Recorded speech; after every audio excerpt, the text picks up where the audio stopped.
سید سجاد تشریف لانے کے بعد مصائب علی اکبر ہو رہا تھا.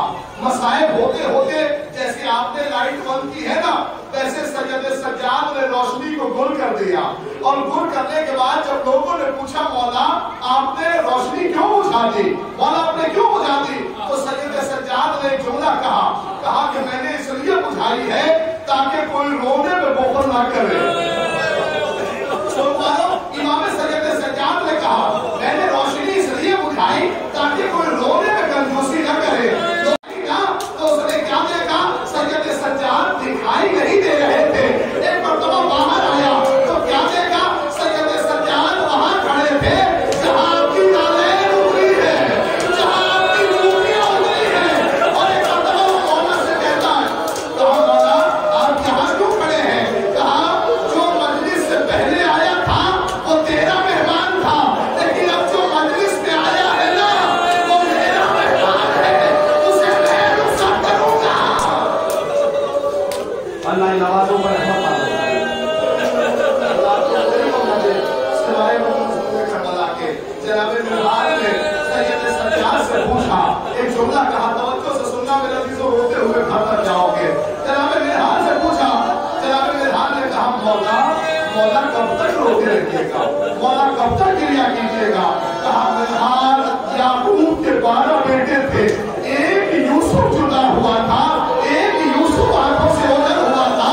یعقوب اتنا روئے کہ آنکھیں سفید ہو گئی. اے ملحان میرے 18 یوسف کربلا کے میدان میں مار دیے گئے. اللہ کی نمازوں پر رحمت نازل فرمائے.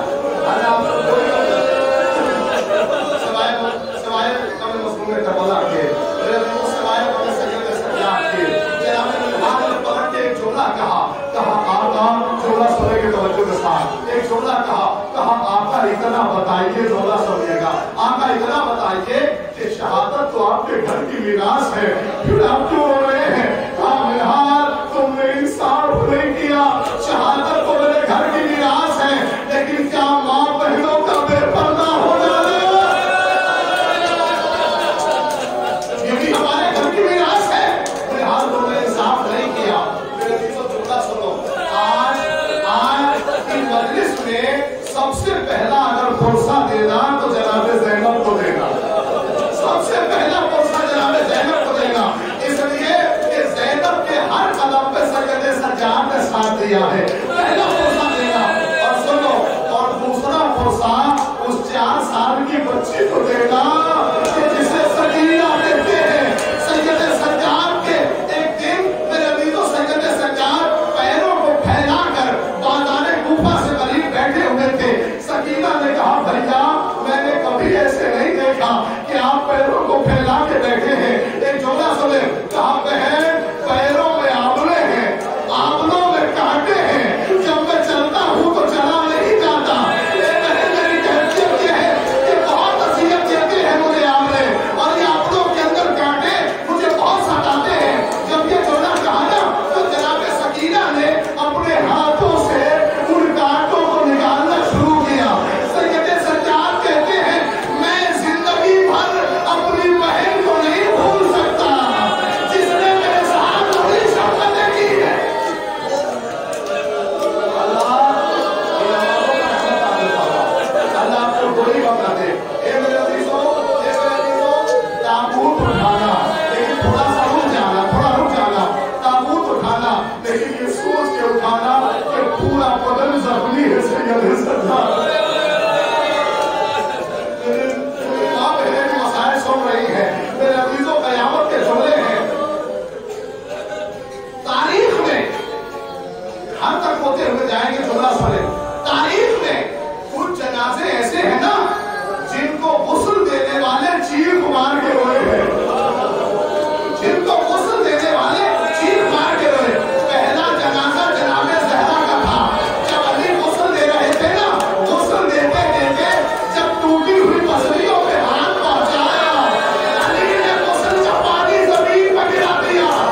ماں میرا بیمار ماں میرا بیمار ماں وقت سجاد نے کیسے وہ گزارا ہوگا وقت سجاد نے کیسے وہ گزارا ہوگا وقت سجاد نے کیسے وہ گزارا ہوگا وقت سجاد نے کیسے وہ گزارا ہوگا وقت سجاد نے کیسے وہ گزارا ہوگا وقت سجاد نے کیسے وہ گزارا ہوگا نام زینب کا جو غیروں نے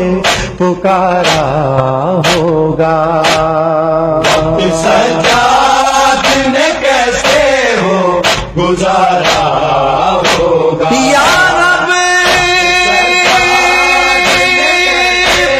کوئی مل جائے نا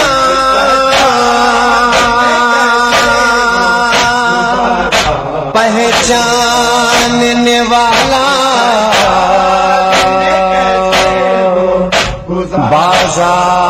بازار میں سجاد دعا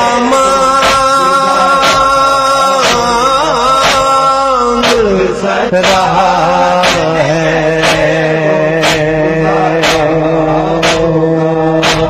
وقت سجاد نے کیسے وہ گزارا ہوگا نام زینب کا جو غیروں نے پکارا ہوگا وقت سجاد نے کیسے وہ گزارا ہوگا وقت سجاد نے کیسے وہ گزارا ہوگا لو حسین ابن علی پیاسے ذبح ہونے لگے لو حسین ابن علی پیاسے ذبح ہونے لگے کتنا شرمندہ وہ دریا کا کنارہ ہوگا وقت سجاد نے کیسے